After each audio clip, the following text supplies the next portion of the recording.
என்ன பத்தி கவி எழுத கண்ணதாசன் இல்லையே, எனக்காக குரல் கொடுக்க சந்திரபாபு இல்லையே.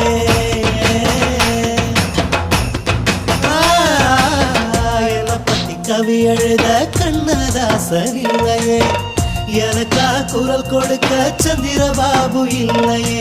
அவளைக விடும் கண்ணீர் என்னும் ஷவரில் குளிக்கும் பெண்களே, செம்பர பார்க்க ஏறிய போல பரண்டு போச்சு கண்களே. சவுரி முடி எது கடியது ஆண்களுக்கு சவுக்கடி, இதயமெல்லாம் காயப்பட்டு இன்னும் ஏறி விட்டது திருக்கடி. அகிம்சையான இம்சையடி காதல் என்னும் நெருக்கடி. கிடக்கல கிடக்கல பொண்ணு ஒன்னும் கிடக்கல, பிடிக்கல பிடிக்கல எந்த பொண்ணுக்கும் என்ன பிடிக்கல.